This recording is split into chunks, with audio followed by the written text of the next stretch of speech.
அனைவருக்கும் வணக்கம். ஜாகிர் ஹுசைன், உரிமை குரல் ஓட்டுநர் தொழிற்சங்கத்திலிருந்து. வருகின்ற பிப்ரவரி 1, 2025 முதல் பார்த்தீங்க அப்படின்னா நம்ம அனைவரும் ஒரு முடிவெடுத்திருக்கோம். அனைத்து ஓட்டுநர்களும் அனைத்து சங்கங்களும் ஒருங்கிணைந்து ஒரு முடிவெடுத்திருக்கிறோம்.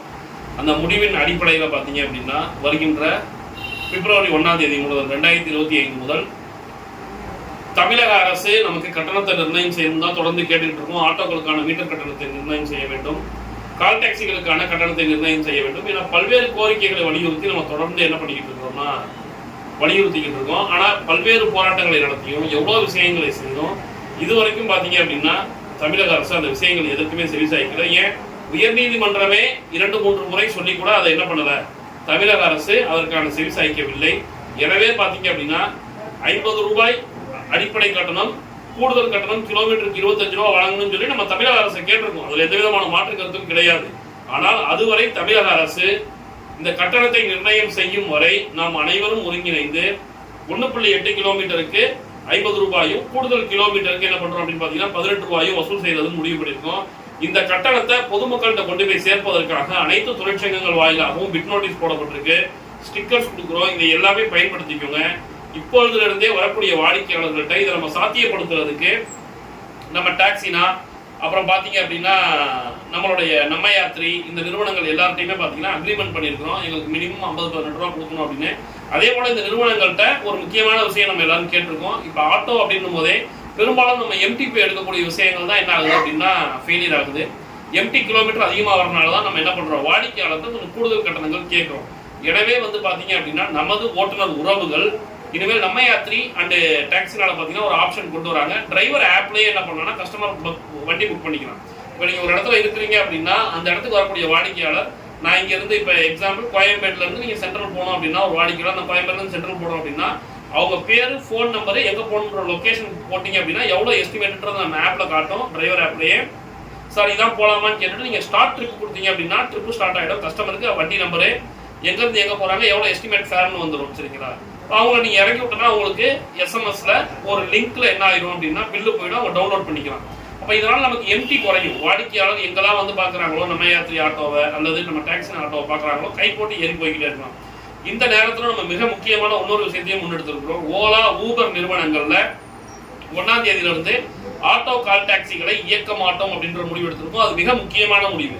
இந்த விஷயத்தை நம்ம சாத்தியமாக்கணும் அப்படின்னா முதல்ல ஓலா, ஊபரை நம்ம புறக்கணிக்கணும். ஏன்னு பாத்தீங்கன்னா இன்னைக்கு ஊபர் ஆயிரக்கணக்கான சொந்தமான ஃபிளீட் வண்டிகளை போட்டு இன்னைக்கு என்ன பண்ணிட்டு இருக்கான், தொழில் நாஸ்தி பண்றான் கால் டாக்ஸில. இன்னைக்கு ஐடி ஃபீல்டு வரைக்கும் அதை நாஸ்தி பண்ணிட்டாங்க.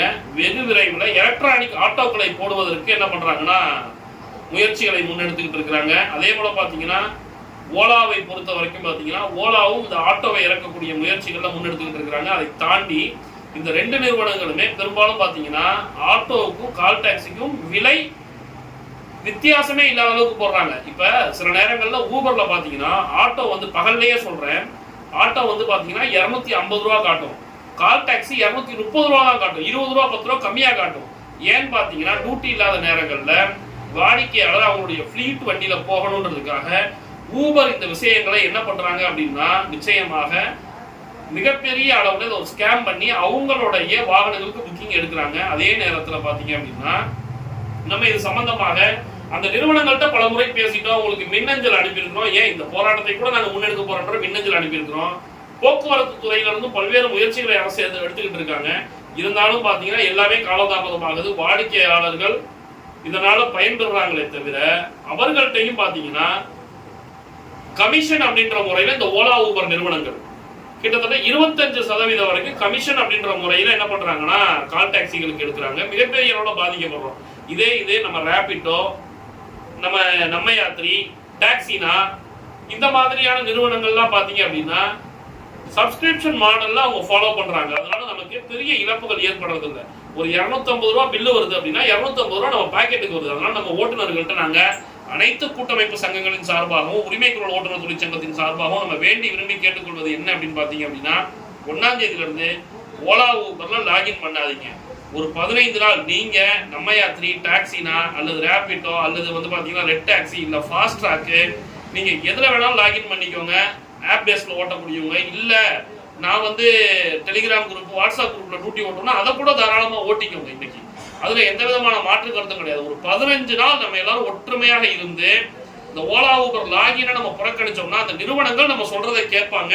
நிச்சயமாக பேச்சுவார்த்தைக்கு வருவாங்க. அரசாங்கத்துக்கு அந்த பேச்சுவார்த்தையை நம்ம நடத்தி ஒரு சரியான கட்டண நிர்ணயத்தை நம்ம பெற முடியும். அதே போல பாத்தீங்க அப்படின்னா மிகப்பெரிய வெற்றி அடைய முடியும் இதுல. எனவே இந்த லாகின் பண்றத ஓலா ஊபர்ல லாகின் பண்றத 1ஆம் தேதி ஆப் அன்இன்ஸ்டால் பண்ணுங்க. ஓலா ஊபர் ஆப்பை 1ஆம் தேதி தயவு செஞ்சு எல்லாரும் அன்இன்ஸ்டால் பண்ணிருங்க. குறைந்தபட்சம் ஒரு 15 நாட்களாவது ஓடணும். அதே போல ஆட்டோமீட்டர் கட்டணத்தை கேட்டு வாங்கக்கூடிய உறவுகள் ஒரு 10 கிலோமீட்டர் இப்ப ரேபிடோல ஒரு டியூட்டி எடுத்துட்டீங்க அல்லது நம்மயாத்திரில ஒரு டியூட்டி எடுத்துட்டீங்க அப்படின்னா ஒரு 10 கிலோமீட்டர் நீங்க போறீங்க அப்படின்னா ஒரு 150 ரூபாய் பில்லு வருதுன்னு வச்சுக்கோங்களேன்.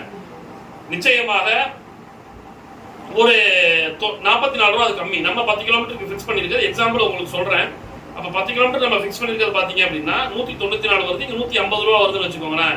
இந்த 44 ரூபாய நம்ம ஏற்கனவே பத்திரிகை செய்திகள்ல கொடுத்தது எல்லாமே பொதுமக்களுக்கு சென்றடைஞ்சிருக்கு. பொதுமக்களும் இன்னைக்கு என்ன சொல்றாங்கன்னா எல்லாரும் ஒரே கட்டணம் வாங்கினா அந்த கட்டணத்தை நாங்க கொடுக்க தயாரா இருக்கிறோம், ஆளுக்கு ஒரு கட்டணம் வாங்குறதுனால கொடுக்க மாட்டோம்ன்றாங்க. இப்ப நம்ம இந்த மாதிரி ஒரு 44 ரூபாய் இந்த கட்டணத்தை விட கம்மியா இருக்கு, அதை கொடுங்கன்னு சொல்லி கேட்டு வாங்கணும் அப்படின்னா எந்த விதமான சலசலப்பும் இருக்காது. இதை வாடிக்கையாளர்களுக்கு புரிய வச்சு அமைதியான முறையில் வாங்கணும். இதுக்காக யார்கிட்டையும் சண்டை போடக்கூடாது. இன்னைக்கு நம்ம சொன்ன இந்த ஓலா ஊபர் நிறுவனங்களை தவிர்த்து மற்ற நிறுவனங்கள்ல ஆட்டோ புக் பண்ணாலே முதல் 18 கிலோமீட்டருக்கு அவங்க கொடுக்கக்கூடிய ஃபேர் அப்படின்றது பாத்தீங்கன்னா ஓரளவுக்கு நான் பீக் அவர்லயே நமக்கு 16-17 ரூபாய் வந்துகிட்டு இருக்கு. சரிங்களா? மற்ற நிறுவனங்கள்ட்ட இந்த விஷயங்கள் எடுத்து சொல்லியிருக்கிறோம். நாங்களும் முயற்சிகள் எடுக்கிறோம். கண்டிப்பாக இந்த கட்டணத்தை ஒரு 18 ரூபான்றத நிர்ணயம் செய்வதற்கான முயற்சிகளை எடுக்கிறோன்றத மற்ற நிறுவனங்கள் எல்லாருமே ஆட்டோ இயக்கக்கூடிய நிறுவனங்கள் எல்லாமே ஒரு பேச்சுவார்த்தையில ஒரு முதல் கட்ட என்ன சொல்றது ஒரு ஒத்துழைப்புக்கு வந்திருக்கிறாங்க. அதுல மாற்றமே கிடையாது. எனவே நம்ம நிர்ணயம் பண்ணிருக்கக்கூடிய இந்த டேட்டு நம்ம சரியான முறையில கேட்டு வாங்கணும் வாடிக்கையாளர்கள்ட்ட அப்படின்னா மிகப்பெரிய ஒத்துழைப்பா நமக்கு தேவைப்படுவது மிக மிக ஓலா ஊபர் நிறுவனங்களுடைய புறக்கணிப்பு. எனவே பாத்தீங்கன்னா இந்த 2 நிறுவனத்தையும் நம்ம அன்இன்ஸ்டால் பண்ணாதான் அவங்களுக்கு வண்டி கிடைக்கல அப்படின்னாதான் அவங்க நம்மள்ட்ட வருவாங்க. இல்லனா ஏற்கனவே கால் டாக்ஸி ஓட்டுநர்களுடைய வாழ்க்கையை ஒட்டுமொத்தமா ஃப்ளீட் வண்டியை வச்சு அனுப்பிச்சிட்டாங்க. வெகு விரைவில் இந்த 2 நிறுவனங்களும் எலக்ட்ரிக் வண்டிகளை போட்டு ஒட்டுமொத்தமா அனுப்பிச்சிருவாங்க. எலக்ட்ரிக் வாகனங்களை தயாரிக்கக்கூடிய பணிகள்ல இன்னைக்கு ஓலா நிறுவனம் இருக்கு அப்படின்றதை நீங்க இன்னைக்கு புரிஞ்சுக்கணும். அந்த நிறுவனம் தயாரிக்கக்கூடிய அந்த ஸ்கூட்டரும் வெகு விரைவில் டீ போர்டுகளாக வருவதற்கு இருந்தால் அதை ஆச்சரியப்படுவதற்கு நம்ம ஒண்ணுமே கிடையாது. ஏன்னா அவங்களும் அதற்கான முயற்சிகளை முன்னெடுத்துக்கிட்டு இருக்காங்க. இந்த சூழ்ச்சிகளை எல்லாம் புரிந்து நம்ம எல்லாரும் ஒருங்கிணைந்து அனைவரும் ஒற்றுமையோடு வாடிக்கையாளர்கள்ட்ட பொறுமையான முறையில எடுத்து சொல்லி இந்த கட்டணங்களை வசூலிக்க வேண்டும். 1ஆம் தேதியிலிருந்து இந்த நிறுவனங்களை என்ன பண்ணணும், புறக்கணிக்கணும் அப்படின்றத உங்கள் அனைவரையும் பேரன்போடு தாழ்மையோடு கேட்டுக்கொள்கிறேன். நன்றி, வணக்கம்.